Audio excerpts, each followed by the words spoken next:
রিদিতা শোন মা, তোকে দেখে আমার কলিজাটা ফেটে যাচ্ছে রে মা। তোকে একাই ঘরে থাকতে দেখে আমার বুকটার মধ্যে খা খা করছে। চল মা আমার ঘরে চল। মা মেয়ে দুজন মিলে জড়িয়ে ধরে দুঃখগুলো ভাগাভাগি করে নেই। তাছাড়া তোর সাথে আমার জরুরি কিছু কথাও আছে। জরুরি কথাগুলো দয়া করে এখানেই শেষ করো। দেয়াল বদলে গেলে হয়তো আপনার কথাগুলোর অর্থও বদলে যেতে পারে। ও মা, এটা কি ধরনের বেয়াদবি? আমার মেয়ের সাথে আমি একটু সুখ দুঃখের কথা বলবো, সেখানেও তোমার অনুমতি নিতে হবে? সমস্যা নেই খালিদ। আর মা কি বলতেছো? অনুমতি কেন নিতে হবে? আমার কাজ অনুমতি দেওয়া না ম্যাম। তবে আপনার সুখ দুঃখের কথার জন্য যদি রিদিতা ম্যামের নিরাপত্তার কোনো ইন্টারাপ্ট হয়, সেক্ষেত্রে আপনার কথার মাঝে দেয়াল হয়ে দাঁড়ানোই আমার কাজ। যা বলার আমার সামনেই বলুন। তুমি ভুলে যেও না, এই বাড়িতে আমার স্বামী তোমাকে রেখেছে।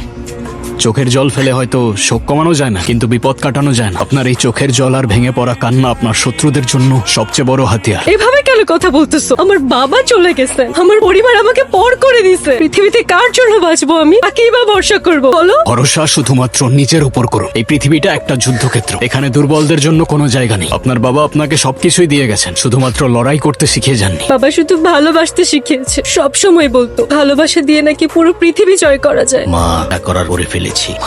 হ্যাঁ, শুধু এইটুকু জেনে রাখো, আগামীকাল সকালে সূর্য ওঠার আগে এই রাজত্বে আমার উপরে কথা বলার মতো কেউ থাকবে না। কেউ না মা।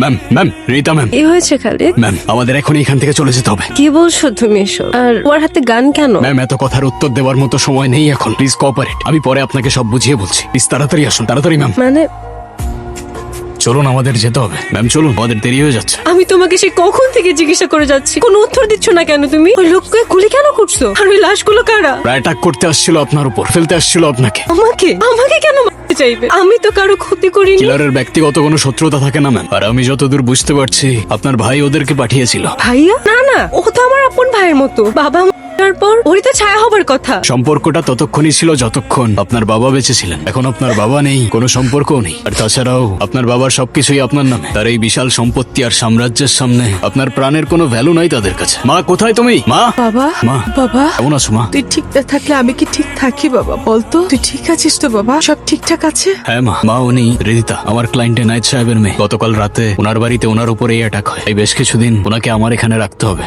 আচ্ছা, আসসালামু আলাইকুম আন্টি। ওয়ালাইকুম আসসালাম। অসুবিধা নেই, তুমি আমাদের সাথে থাকতে পারো, এখানে নিরাপদেই থাকবে। আচ্ছা মা, তুমি ওনাকে নিয়ে যাও, আমি গাড়িটা পার্ক করে আসি। এসো।